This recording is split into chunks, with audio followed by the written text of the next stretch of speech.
Napulo ka mga kabatanunan sa matag rehiyon sa tibuok nasod ang ginakuha isip scholar practitioner sa organic agriculture. Tumong matud pa niini aron mas mapalambo pa ang mga organic product sa nasod ug masuportahan sa katawhan ang kaugalingong produkto. Usa kini sa nahimong pamaagi sa Department of Agriculture sa pag-awhag sa mga kabatanunan aron nga mawili sa pag-uuma. Mao kana ang nahimong pamahayag ni Dale Rosette, Development Management Officer 3 sa National Organic Agriculture Program atol sa press conference sa usa ka iladong hotel sa Jensan gahapon. Dahil bumisita po ang aming director sa Korea, so parang magandang i-adapt ito sa Pilipinas.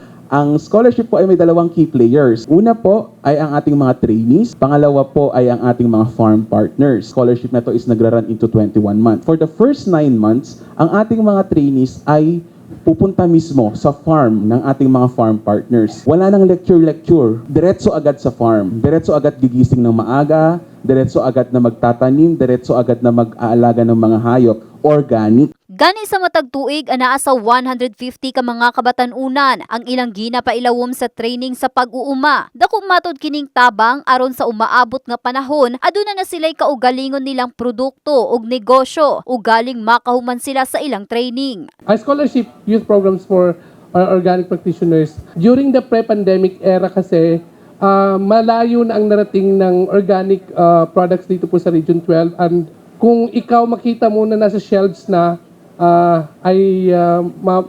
parang mahahappy ka. Kahibaluan ng mga organikong produkto, makapamino sa risgo sa daotang epekto sa panglawas sa publiko ilabi na sa mga makahilo nga kemikal. Bigyan pa natin sila ng monthly na stipend na 10,000 pesos para hindi nila mabawasan yung kanilang puhunan na 150.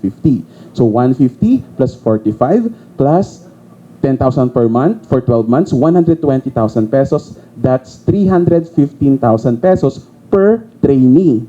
Ang ibigay natin in a span of 21 months. Hindi namin siya hinati equally. Kasi kapag hatiin mo yun into 21 months, 15,000 per month ang ibinibigay natin. Kailangan po muna kasi natin salahin sila. So 5,000 muna sa first 9 months. So kapag nakatiis sila ng 9 months, automatic may puhunan na silang 150,000 pesos. Ngayon naman po sa mga farm partners is binibigyan naman natin po sila ng 5,000 per trainee for 21 months. In the heart of changing lives, kini si Russell Jean Mantile sa Brigada News Jensan, Brigada News.